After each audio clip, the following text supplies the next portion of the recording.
welcome. What's going on? Glad of you to stop by. You stumbled upon the Weekly Hour with myself. My name is Chris Poe, and I want to once again thank you for being here, taking some time out of your day to take a detour and perhaps lounge here for a little bit while I regale you with numbers from the past. So I've been thinking about it off and on for weeks now, because I thought it would be a good topic, and the thoughts only became more strongly as the filming of this episode approached. And I figured, fuck it, I might as well just spend the time talking about that, since those are the most outstanding thoughts in my head right now. I'm just gonna discuss a little bit about my time spent in the National Guard. So from November 2013 to November 2019, I served in the Massachusetts National Guard as a 68 whiskey. That was my military occupational specialty, or MOS. And what a 68 whiskey was by their definition, officially it was called healthcare specialist. I was, a field medic, a little wandering Red Cross bearing cockroach that gave out ibuprofen and band-aids to, retards who touched freshly launched from mortar tubes, with their hands. Been there.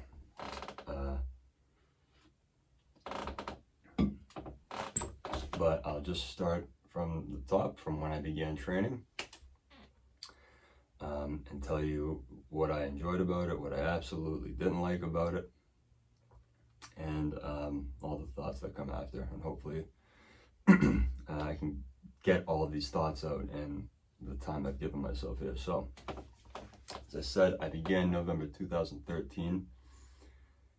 Now, the only reason I had joined the National Guard in the first place was because it was never in my midst. It was nothing I had ever planned for, but it found its way in my path after I had been denied entry into the Navy. The reason being was that I probably exposed a bit too much information to this woman who called herself a psychologist. I saw her for 10 minutes, discussed, when I say exposed too much, here's the thing. During the entry process to get into any branch of the military, you are put through extensive exams. You're standing in lines for hours at a time at the I forget what the fuck it's called. MEPS. That's where you go. Military Entry Processing Station, I believe what the acronym stands for. And this place sucked. It was awful. It wasn't awful in that it was, anything bad happened. It's just things took a while to get going. There was a lot going on. This is where you hear the phrase "hurry up and wait" is just thrown around here and there. Guys in line, because you're not only there with people who are just joining the military for the first time. There are people there who are doing, pre-deployment preparations to have to return to MEPS to get physical and all this shit. But in my case, I was just entering, and it's a long process. You're pretty much there the whole day. It's the appointment has to be made. Your recruiter picks you up from your house, drops you off there, picks you up. You're given some pretty terrible food. It's not that bad, but catered lunches and shit like that. And it seems a little nicer, but you're in these examinations rooms. You're going from room to room, and you're hearing about everybody else, what rooms they've been to, what room you wish you got to do first because you heard it takes longer than it. It's just that's really your first taste of how processing for anything functions in the military. It's a lot of waiting around, a lot of standing around. And that's where you may find that civilians who work for the military are particularly cunty. There was this one dude. I was just handing him a form at the front desk, and he mentioned that my last name was Poe. Excuse me. I said, "Yes, sir. That's my name." And he said something to the effect of like, "Poe, that sounds powerful." And I gestured. I smiled at him. I was like, I was just like, "Yeah, okay." I didn't really know how to respond. And then the enthusiasm melted from his face, and he was like, "You think that's funny? I can turn your ass around right now, and you don't have to be here." And I was confused. This reminded me of the run-in I had with that obscenely fucking like loose cannon cop I was telling you about last episode. Same thing, is like just completely unprovoked. I don't know if this guy what his aim was, whether he or not he was trying to get people that taste of what they're going to experience from their drill sergeants and their cadre. If that was the degree he was going to, then I would have appreciated it. Thank you for trying to condition me, but it just came across poorly. It was just like, because like you're in civilian clothing, you're just wearing a name tag. You look like you've been here a little bit too long. You just look like you just sound like a disgruntled employee, and it's just like the guy told me I could leave. It was like I smiled and I chuckled at something he said, and then he threatened to just cancel my whole entry prize. I was like, interesting. So that was that. What the National Guard does though is they have a program called RSP, and these what they're called drills. So it's a weekend every month. This is how the National Guard training goes. It's a weekend a month, typically 2 to 4 days a month, including a 2 to 4 week training event in a summer month, usually like July or August. And that's it. It doesn't sound like a lot, and it really isn't compared to an active duty life where it's 24/7 with that shit. But it's, we'll get my feelings towards that. But this RSP program, they were these drills, and these ones were always 2-day drills, Saturday, Sundays. Sometimes they'd only be a 1-day drill. And what the aim of these drills were, and I don't understand why other components of the Army didn't do this or don't do this. The RSP program teaches basic soldiering at the most fundamental levels to brand new recruits, those who haven't even gone to basic. So I did about 6 months of that. And I went in there, a low rank. I was able to earn a rank up by doing like some remedial memorization tasks and taking an exam on it, like marching movements and shit like that, remembering rank structure and correctly identifying this and that. And for that, I was bumped an entire rank, which I thought was great. People can also, like when they join the National, I don't know if it's just the National Guard, but if you have a college degree, you can enlist as an E4, and that places you 3 spots higher from where you would typically start as a new recruit in E1, a brand new fuzzy private, as they call it. E4 is a specialist, and that's ultimately what I got out as, was discharged as. Honorably. And we'll go through. So when I had gone in, my basic training was conducted at Fort Jackson in South Carolina. And there's a lot of, within the community that is the Army, you're going to hear people joke about Fort Jackson all the time, saying it's relaxing Jackson, Fort Jackson, and this is all implying that it's not the basic training experience I thought it would be. Certainly not the one I had seen in the videos. I mean, sure, there was like, you got off the bus, there was drill sergeants yelling in your face, but they were really only yelling at the people who were just complete utter fuck ups, like just getting off the bus and like wandering away from the mass of us lemmings who were there. And they were just, those are the people that got yelled at. The people who stood in line and did what they were told, didn't do anything extra, just did what they were told. They weren't really yelled at. And I guess they didn't really need to be, you know, they were doing what they had to do. But you did hear people get chewed out here and there. But it was,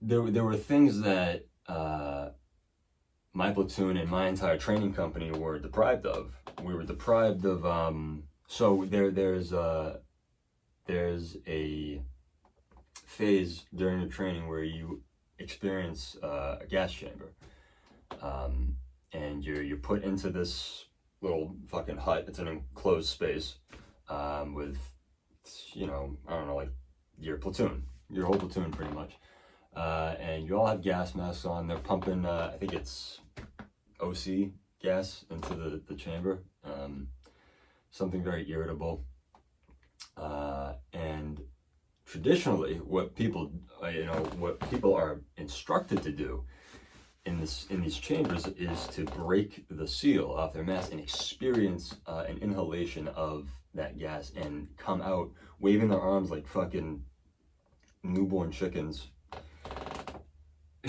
just snot, tears falling out of their face. They can't, they're disorientated, they can't get a hold of themselves, and it's bad. They wouldn't allow us to do that, and anybody who did do that was going to face disciplinary action. Several of my buddies and myself did, though. It's just like, well, I mean, who fucking cares? It was like, there was a drill sergeant in there, but he was like, had his back turned, and they reminded us of this that entire week up until the point that we got into the gas chamber. You will hear from brigade if this is, and I was like, the brigadier general was the one who decided that it would be too intense for us to, and it's like, it's like, this is the mentality of certain individuals in the Army that I couldn't understand. It's like, you are in a business that sends others to other countries to fight their people to the death, and you can't allow it. You won't allow us to experience this little bit of pain. Like, pain is a necessary sensation that soldiers in training need to experience in certain ways. Like, it's true. Like, there is a fundamental methodology to the toughening up of people in basic training. It's honestly, when I got out, I was in the best shape I ever was. I felt broken by like week 5, so it's a 10-week thing. By week 5, I was broken. Like, halfway there, I didn't know how I was able to get up and have the enthusiasm to eat and do PT and all this, but I was just in pain because I was being forced to push my body to a limit that I hadn't pushed it to in a long time. And I don't even think with parkour I had pushed myself this hard, which told me is like, yeah, like, so my aspiration in the Navy would have been to have, I don't know if I ever finished that. So basically, the lady diagnosed me with ADHD because I described to her erratic study habits that I had as a kid in school. Like, I didn't like to fucking study. And, never once in my life had I been medicated for, by doctors with the approval of my parents, or, even later on when I would get reevaluated, like they would suggest to me um, cognitive enhancement drugs, amphetamines, fucking Adderall, Ritalin, all that shit. And I didn't have the enthusiasm for the shit that was being put in front of me at school. And so by that latest evaluation, because of it, they denied me. I was distraught. I couldn't even get a waiver for it. I was devastated because, you want to laugh? What I wanted to do in the Navy was not be a SEAL, but I wanted to be SWCC. And what SWCC was, it was its own thing, and it was SWCC. Fuck. What does it stand for again? SEAL. Fuck. Extract. SWCC. Basically, what these guys' jobs were, they were special forces. They are elite men who are in these positions. A place, in all my delusion back then, I would never have been able to find myself in. Even though I thought I was like the guys that are SEALs and the guys that are in this SWCC thing that I'm about to describe to you, these guys were like conditioned and taught athletes, wrestlers in high school and maybe in college a little bit, but they were like, they're hardy gentlemen, and they're built for violence. I'm not really. So it was a distant dream. It was a crazy dream of mine, and thinking about it now, the fact that I got denied for it, it's just I would have been. It's like I either be crushed about it now or crushed about it later, because I wouldn't have made it past any special forces selection training phase at all. But there's that. All right, so basically what these guys did was they weren't SEALs, like I said, but they assisted in extracting SEAL teams from tense situations. If you've ever seen the movie Act of Valor, there is an incredible scene. I don't want to ruin it, but it's an incredible scene, and you see it, and you see like it's the teamwork between the SEALs and the SWCC. The combatant craft crewmen that just sends chills up your spines, because that cooperation and that communication they have with each other proves to be fucking lethal, and it's cool to watch. So I suggest you go out and check out that movie, Act of Valor. Fucking incredible movie. Follows it's a dramatization of actual events, but played all the people that you see, the people playing the soldiers, those are actual special forces individuals, and the training's serious and the training's elite. So it was either I'd be crushed about it then, or crushed about it later, because it was not going to happen. So I found my way in the National Guard, and where I was going. So yeah, the training was other things like you may have seen people on pugil sticks. They're standing on these platforms above I don't know if it's a foam pit or like a sand pit, water pit, whatever the fuck. I think it's water. But they didn't allow us to do that. Any of that medieval combatant type shit. We weren't allowed to do anything like that. We just learned how to march and how to disassemble and reassemble an M16 in less than a minute. And I was like, I didn't leave that training feeling like a soldier, and it was evident by how my platoon looked. It looked comedic. It looked like something out of a fucking Rodney Dangerfield movie featuring John Candy and all those guys. It was a lot of people were just cartoonish, and they weren't really there to take it seriously. But most of us made it through, and I was shocked by the types of people that they let graduate.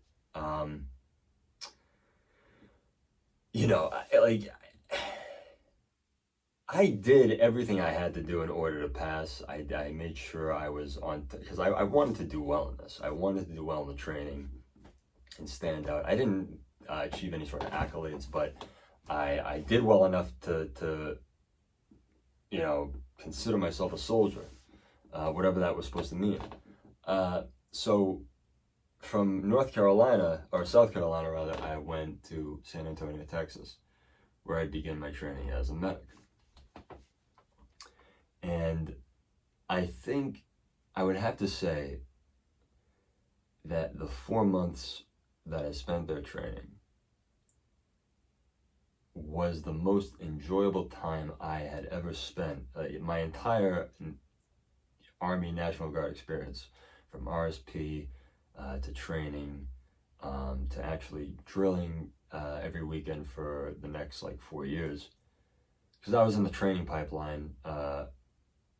My training pipeline was about a year, so nearly a year of my service was spent in training, which was great. So when I got out, it was like 5 years, 4 years and some change,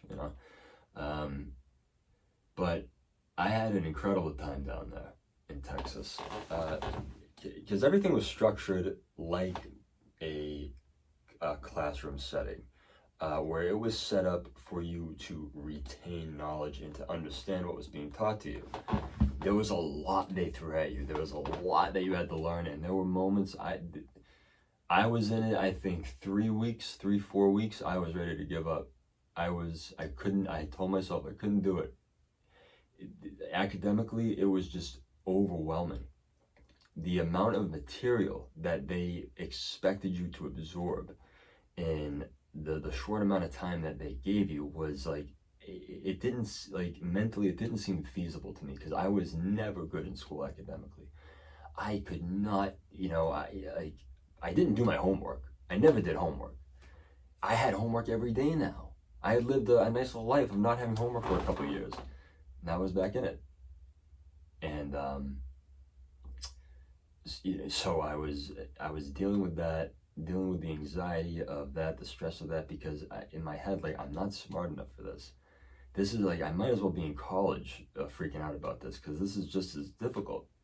And there's a phase where you have to, for whatever reason, and I think there's some reason for it. I think it's so that it helps medics find easy career paths outside of training, but they make you undergo EMT training, and you have to become a registered EMT during your training to become a medic. So that's a one phase in the training.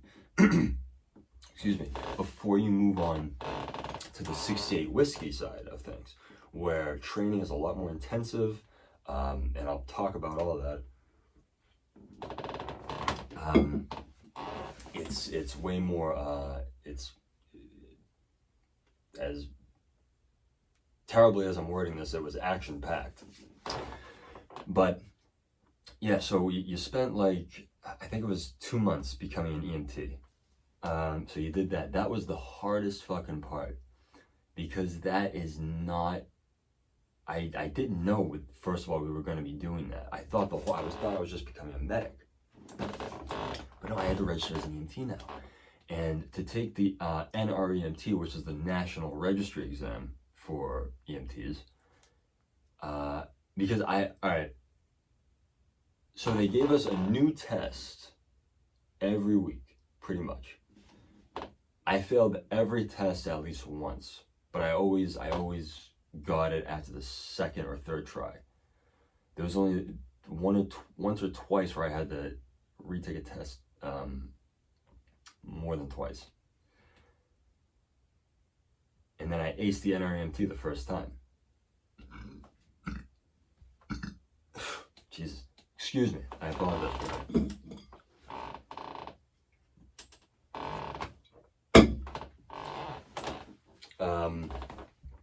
I was astonished, and and at the same token, the way the test works is that it will shut off after you've gotten a certain amount right, or you've gotten a certain amount wrong. It just stops testing you. And if you're finished earlier than later, it's usually a good sign. I was one of those people, and to my surprise, I passed. So there I was. I became a fucking EMT, and I never did anything with it. I let it expire. I didn't want that. I didn't want to do that. I didn't want to make shit money for a shit job. Having to get into those, that is, it's not a job I sneeze at, because I have an incredible amount of respect for the people that do that job, because a lot of the guys that I ended up training with when I came back to Massachusetts, they took that path, and they talked about how terrible it is, the hours they have to work, the shifts that they have to cover when other people are out, the little amount of pay that they get, the little amount of appreciation that they get, and the people that they have to deal with. Sometimes you're dealing with even EMTs are met with hostility. Paramedics are met with hostility by certain individuals.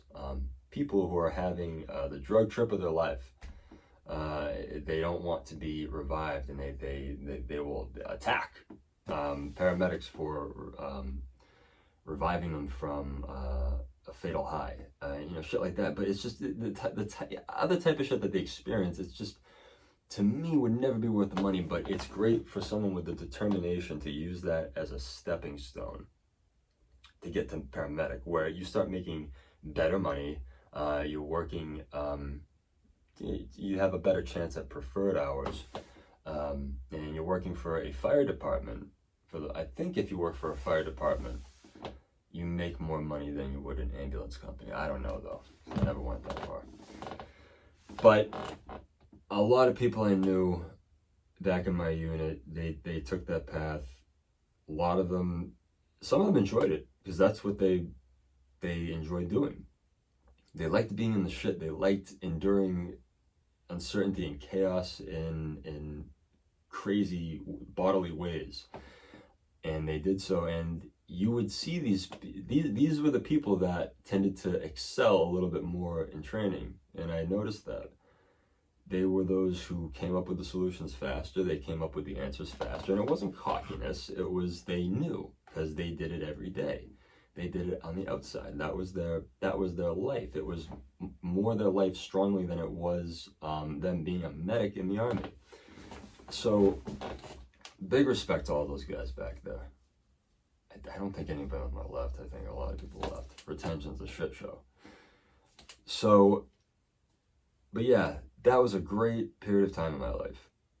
That whole experience, the training, the people I met, the experiences I had,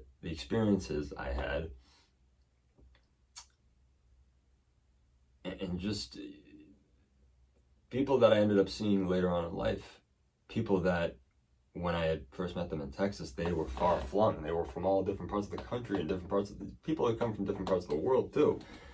I met this cool dude from Nepal. I met these two great dudes from Iraq. They came because they were inspired by what they saw the United States military do over there in liberating them. And I guess if you were someone living under the siege of Saddam Hussein and you saw that whole regime topple, something that you've always wanted to see. I guess that's a good explanation as to why they felt that way. They were great guys, and just so many great people who I had met and who I could never forget, because they shared their stories. We shared laughter. We shared great times. We embraced all the bullshit together and made light of it the best we could, with gallows humor, with just being just stupidity to get us through the days. And it did help. And those guys know who they are, and I thank every single one of them for those times that we spent needlessly outside for weeks at a time doing nothing, pointing a gun at another tree that was 20 feet in front of us, while fire ants ate our cocks off our pelvises. Man. So finishing all the training, you get back, and in the National Guard, there's something that they try to make you feel like you're more important in the National Guard, is that in the National Guard, you have to juggle a military life and a civilian life. And that's true. And it does suck because there's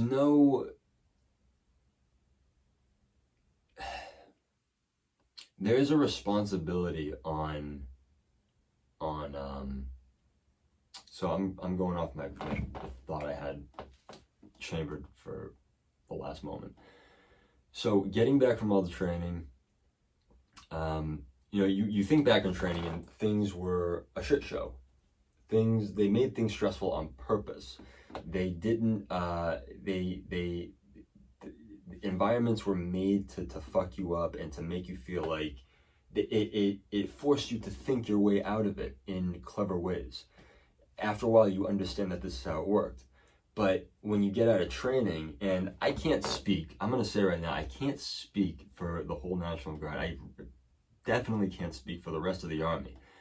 But the way things were run in the unit that I was attached to, which is the oldest military unit in the country, the 182nd Infantry Regiment,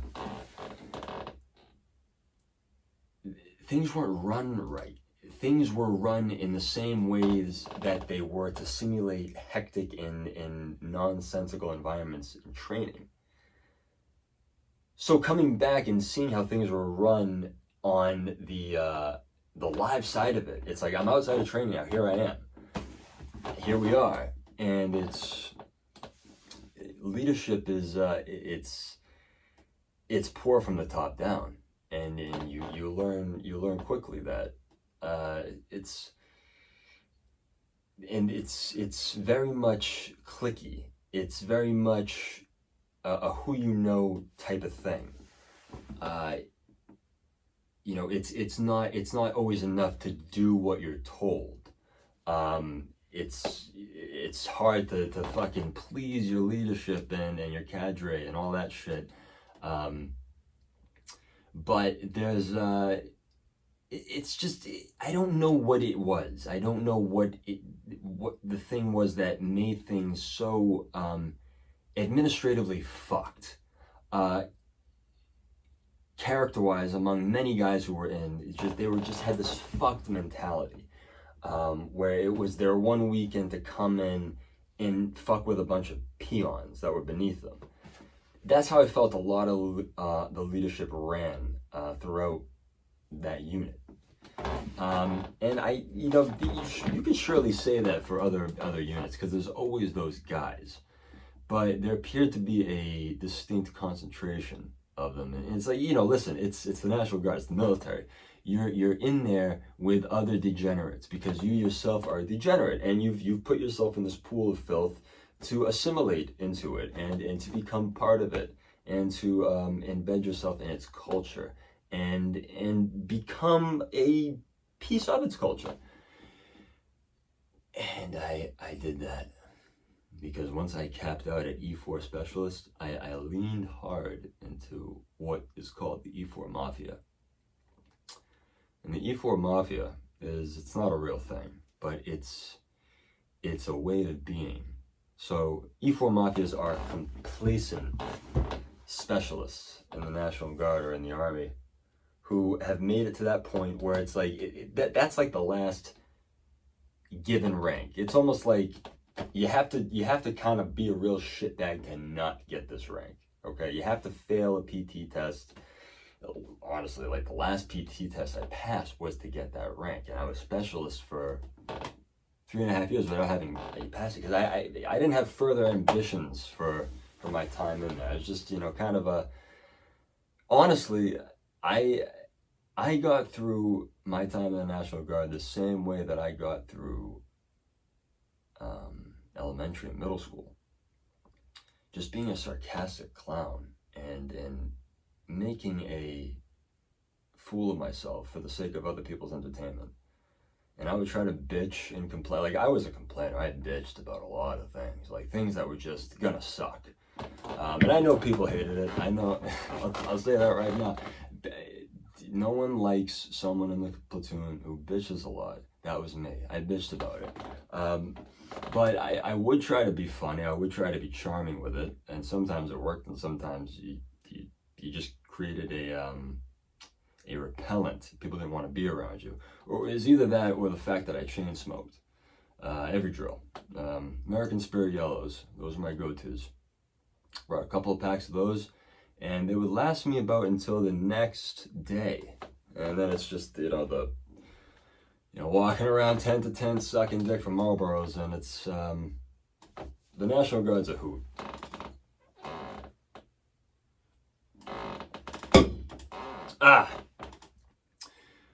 So,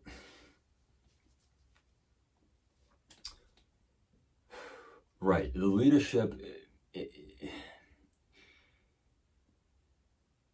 this is true across the entire military. If something's fucked up, if a training event is fucked up, if a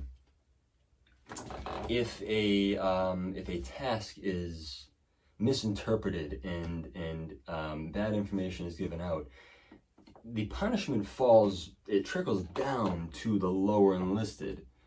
Once it gets filtered, once it stumbles, from the slippery accountability of brigade, battalion, company, platoon, once it's filtered down through all those channels, it's like, what were you guys thinking? You bunch of stupid privates. You let this go to shit. It's your fault. You're the asshole. Not us. Not the star-spangled fucks up top. You're the piece of shit. And, well, let's take everything out of the weapons room now. We have to inspect it. We have to check the serial numbers. We have to re-clean everything, take apart all the weapons. We actually have to rearrange the weapons room now. And matter of fact, we're not going to let you go out and get actual food. You have to eat this vacuum sealed, freeze dried astronaut food that we found in a cellophane bag in the corner here. A lot of it's like that. You'd be surprised. Part of that is me being dramatic, but there's been times where it's gotten to that point, and you're sitting there with everybody. It's like, what the fuck is going on? We were supposed to go home an hour ago, but you're not. It was foolish of me to go into something like this, the National Guard, and think that it would be put together in a way where it's like everything's gonna go smoothly. Nothing's gonna be fucked up. No, there's a lot of fucking up when it comes to being a part of this thing. And inevitably, by no fault of your own, sometimes by fault of your own, you are a part of that fucking up. And it's inescapable sometimes. And it comes down on, you guys. And then you're, before you know it, you're being spoken to by your platoon leader, your company commander, and make a horseshoe around me, everybody. We're going to talk about this. They give you the old George W. Bush speech. Make a horseshoe around me, folks. We're gonna get to the bottom of this right now, right? And they start laying into you about what has to be done, and it feels like you're being scolded. It's like by this one parent is scolding this room of children, and you find it's like that a lot. I saw that happen quite often. And I'm not going to sit here and tell you that I was a great soldier. I was a subpar soldier. I wasn't a shitbag. I did shitbag things. I went like light AWOL a couple times. Just because I felt I was entitled to it. Towards the end, I was a real piece of shit. Because this repressed defiance I had towards authority started to resurface, and I was taking it out on, junior leadership guys, people that I was E4s with, but who excelled and wanted to become something, and they got into a leadership position. I would notice certain changes in them, and I would pick up on that, and I kind of like jeered at it. I became sort of a punk towards towards certain leadership. I'm not proud of that. There was no excuse for the way I conducted myself at certain times. But it was just moments in my life where I once again just didn't give a fuck, and consequence didn't frighten me. Thankfully, whatever watched over me, this one sergeant that I was giving shit to, and I'd known him as a specialist, and since the incident, I hashed it over with him, but he noticed I was hot-headed. He didn't give me any sort of disciplinary action. Instead, he just sent me home. He said, go home. He refused, because I pleaded with him saying, no, I want to stay, because I figured if I just accepted his offer to just leave, something worse was going to descend upon me. And it's like, at whatever point, I deserved whatever had coming to me, because I was out of place speaking to my leadership this way. And he's a good guy. This guy, he's a good leader, and he was new to the position at the time, so it wasn't fair. It wasn't fair to him for me to try to make things harder for him, because I felt he was being a little bit too stern. I understand now that he was finding his place as a leader, and it's not easy. Becoming a good leader takes pissing people off. A good leader pisses the weak people off. But other people express their concerns about the same guy, and I guess I fed off of that too, and I was like, what bolstered me to act the way I did was people are gonna appreciate this out of me, and it's just like such a sociopathic way of going about doing things and behaving in front of this particular NCO. But I really, like during the PT tests, I refused to put effort into it. I'd walk off the field during the run. I would do like 4 laps. Just pretend I was, I hid out in the back. And I would bomb through the last lap or something, or not the last lap, like pretending it was the last lap, like the 3rd or 4th lap. I would pretend it's the 8th lap, finishing my 2 mile up strong, pretending the pan hitting is like shitbag shit. It was E4 mafia culture type shit. I was the quintessential shitbag. In terms of like not putting effort in, there were different degrees of shitbags in the National Guard and the Army. There's the MRE thief, of course. I knew that guy in my basic training platoon. Guy tried to steal 3 MREs. He took his time too, and he sifted. He tried to find the best ones, the best menu numbers, because there's ones that are desired and ones that are to be avoided. So, if you ever join, you'll figure out quickly what those are. And I will give you this piece of advice. They'll never teach you this in RSP, by the way. Avoid the pork sausage with gravy. It's a dietary death sentence. Moving on. So yeah, I felt certain way towards leadership. Because at times they did help me, but at other times I mostly acted out on the behalf of other, buddies, because I saw the way they were being treated. I saw good guys being treated like garbage by people who didn't even necessarily deserve to be in these positions. I'm not talking about this guy I just spoke about. I'm talking about other people. Guys who did a little bit of paperwork, knew a few people, were given a couple of rewards that get basically etched in stone into their permanent military record for doing nonsense, bullshit, and earning leadership spots, not knowing how to lead, just knowing how to bully and to tell people what to do. And that's not what makes a good leader. There's one other instance I'm gonna bring up. Like I said, guys, I wasn't a stellar soldier. I like to think that the people I spent time with during my drills, they enjoyed spending time with me as much as I enjoyed spending time with them. Some of them, those select groups of people, but just basically just the people who know me and who I always saw it drill and shot the shit with for, you know, boring, do-nothing hours throughout the day until night, and just great times. But there was this, yeah, like, but, you know, I did, and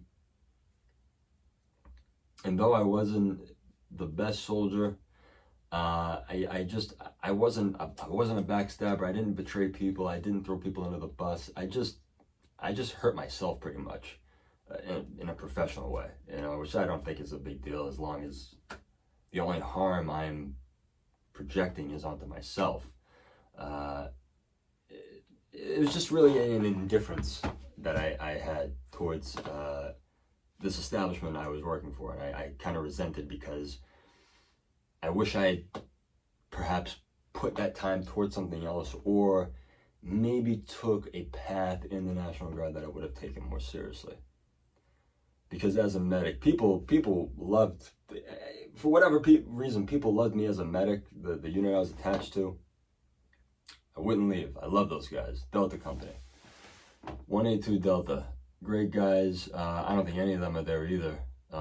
Retention is, like I said, retention. They're not holding guys anymore. They're like a very, the National Guard is a very loose bladder right now. It has incontinence issues up the ass. So, an example of leadership just bullying. So when I mentioned way back in the beginning of this, the training events that take place in the summer months, so this was that, and it was an exercise where I was attached to a small, detachment of troops, and we're moving together in a small squad. We get into one, like a little hole, like a trench sort of thing, like a foxhole type of thing. I'm told by one person, stay here, right? And then without being given any other commands, the rest of the detachment moves forward. Like, remember, I'm their medic. So I didn't move with them. And in my head, I'm like, I should have moved with them. Like, this is stupid. Like, I know I was told to stay here, but I'm their medic. And I realized that after the fact, and it was a poor choice on my part as someone who should have been more focused on the training and being more alert to what was going on. Because there was simulated gunfire, blanks were being fired and all this shit. And I happened to be attached with a couple of, other specialists and a staff sergeant who was running the squad. And after they indexed and exercised the little event there, the staff sergeant came and chewed me out, asking me why I didn't follow them. And I explained to them that I was like, I realized that I should have. I was wrong. I don't know why I hesitated in moving.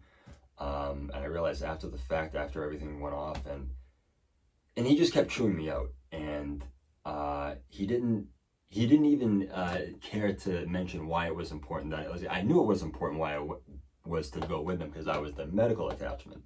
If they were to get injured, notionally, I would have to be there notionally to repair any, wounds and mend any fucking boo-boos, whatever. And just chewed me out. And it was almost like he had been looking for someone to just dump some anger into and then just tower over. Because that wasn't my last encounter with him. There was, I forget what it was, but there was pizza that was ordered for everybody after the end of the day. Everybody was eating pizza. I don't know what triggered it, but I said something under my breath. It wasn't even to him, but he was in the room. And I said it under my breath as I was going to get another piece of, a piece of pizza.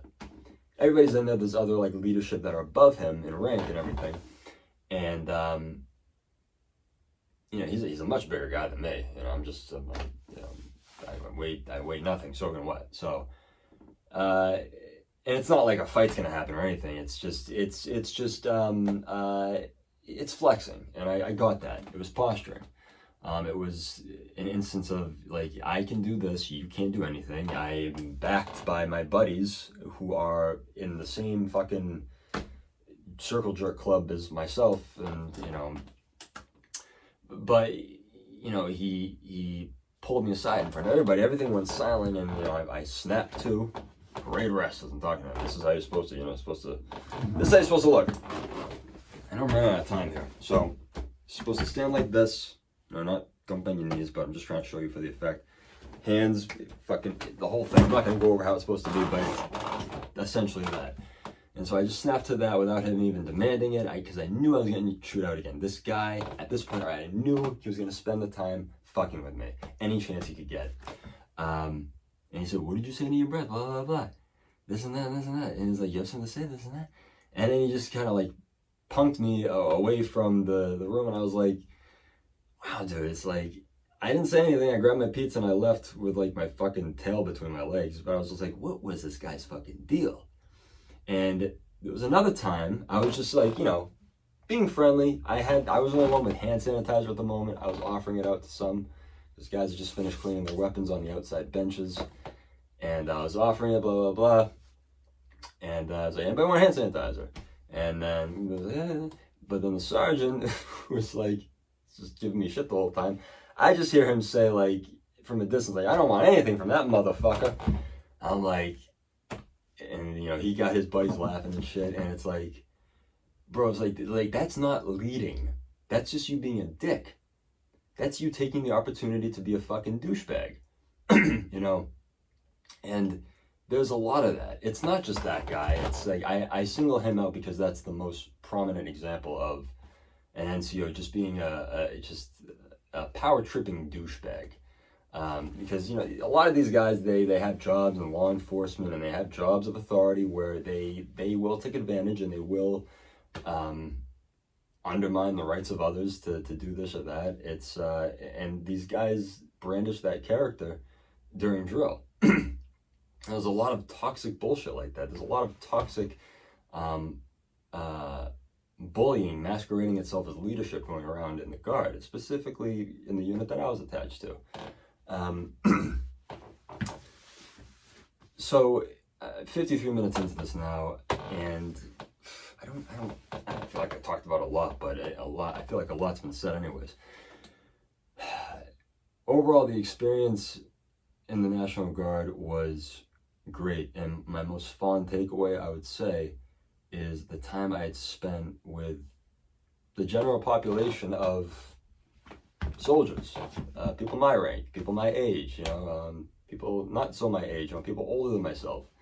All different types of people were in the lower enlisted, and it was the best time of the day, was just cutting away from training and walking around, talking to these guys, smoking with these guys, just sitting down, and you get into circles with dudes, and you just sit and you smoke cigarettes, and you just pass cigarettes. Hey, you guys, you don't have a cigarette? Here's a cigarette. And then you just drinking the fucking disgusting warm water canteens, loving every bit of everything that sucks for that moment, because you're enjoying, you're finding levity in what you guys are all able to complain about together.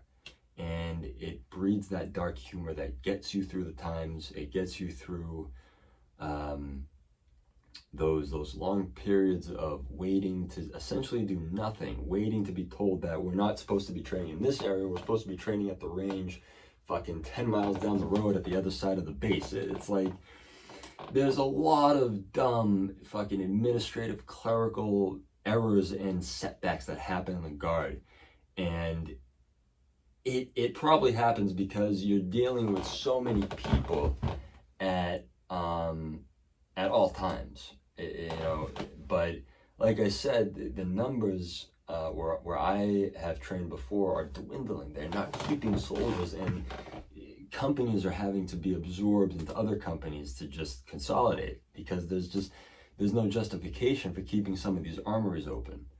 And if they can't, you got a company of what, 30, 35 guys showing up every weekend at max capacity. They're not going to keep those giant fucking places open. Surely you've seen them when you drive by certain, main drags, you know, your state's name, National Guard Armory, or just National Guard. Pretty uniform buildings. Easy to find, easy to spot, but yeah, I think it's time that units like the one I have trained in, because I know there's others, they need to start looking at what's wrong. And it's really easy for leadership who are in charge of entire brigades and battalions, and to just be like, it's a non-issue, it's small, it's because to them at higher level it's a microscopic issue compared to the other shit they have to deal with, because all their admin shit, it's a different league of paperwork, but it is still a serious matter that there is, because National Guard, you expect training in crowd control, how to manage riots of massive amounts of people, natural disaster relief, rescue operation training. None of that exists.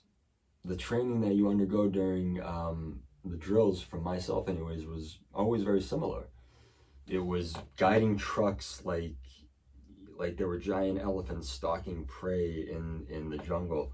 It was like you were fighting in Vietnam again. It was like they were preparing to send you to Southeast Asia.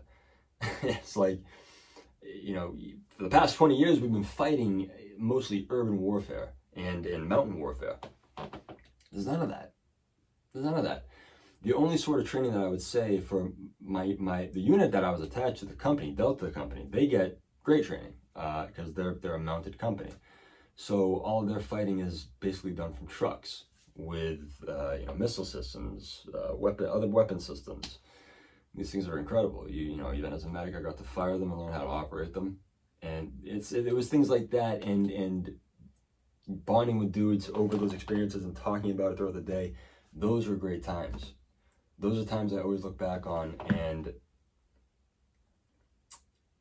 still at the end of the day think it's not worth coming back for even a $20,000 tax bonus that you only get half of 180 days in, and the other half at the end of your term of service. So there's the moral of the story is, I'm not going to say the National Guard was a bad experience.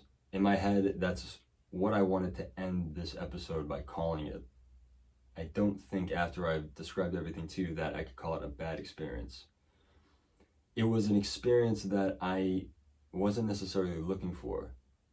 And from it, though, came a lot of frustration, uncertainty, but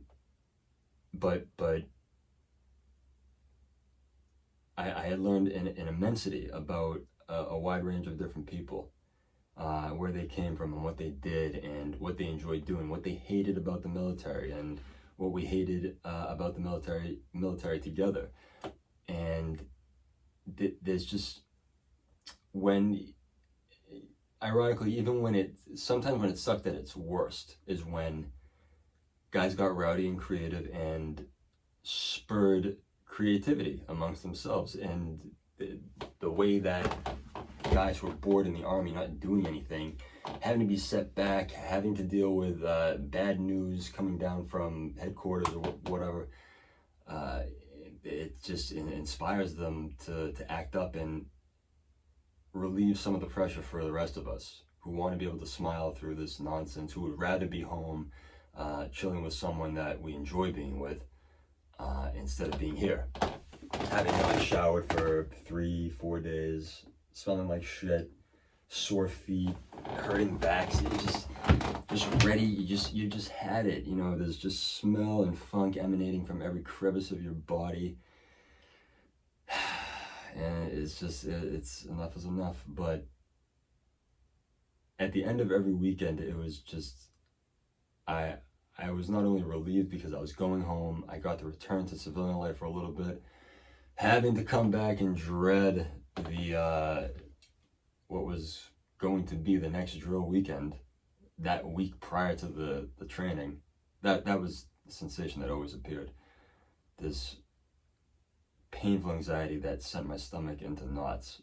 And it's just because I knew things like it wouldn't be just, it just wouldn't be, I always knew deep down it wasn't going to be a terrible experience more often than not, but it was just, everything else that had happened up to that point is what I thought about anytime I showed up to the Army. It's like, I don't want to be here, I don't need to be here. But it was great because the guys were there to you know, you strike up a smoke with them, you start talking to them, your anxiety vanishes. And you fall into a groove of where you're okay with being told what to do for 72 hours. And it's just, you kind of shut off, become a tool for a while, and just shoot the shit with your buddies. You find a way to make it through. So it was an experience I had, and overall I'm grateful for it. Because everything negative that I feel that came out of it, all the positive that was there couldn't have been without that. So that's ultimately how I feel about it. And I encourage you, if this is not a path I want to deter you from, if you're such a person who is looking at this, it can open many doors. It can be a great career tool for you if you just use it properly. If you have a goal in mind that you want to achieve through it, you can do that, but do your research. Don't let your fucking recruiters lie to you. Don't let them bullshit you. Ask questions, ask important questions. Ask questions that assure that you're gonna have the experience that you expect. Not to a T, but you're gonna get the training that you wanted to get. You're going to get the opportunities that you want to get, and you know, not always, but you have to know, you have to find out what you can do to try and to make yourself available for those opportunities.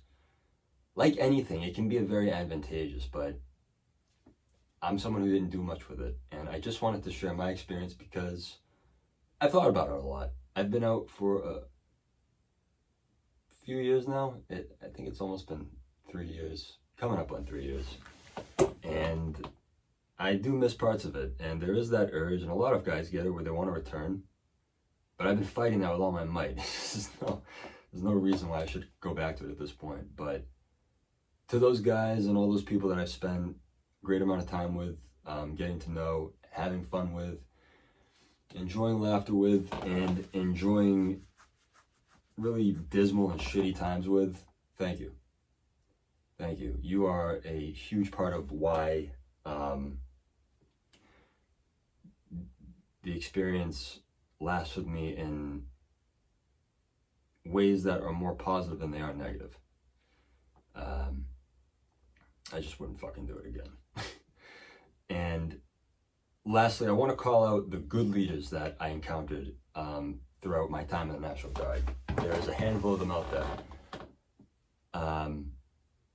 There's also I wanted to shout them out. I just thought of them.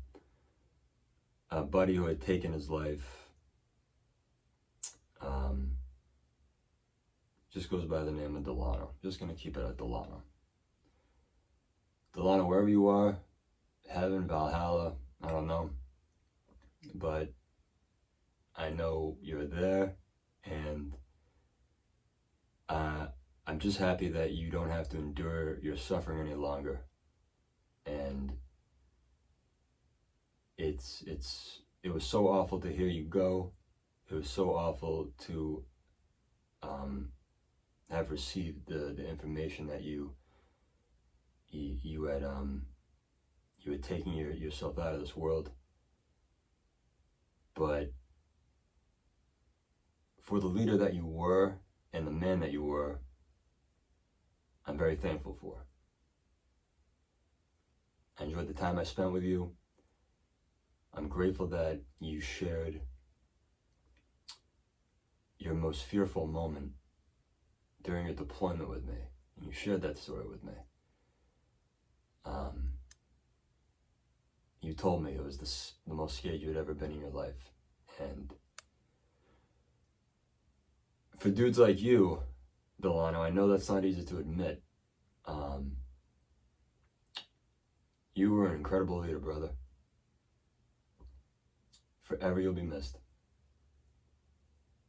And love you. So, thank you for checking out this episode of the Weekly Hour. My name is Chris Poe. Peace out and take care. Bye. Can you say bye-bye? Bye-bye.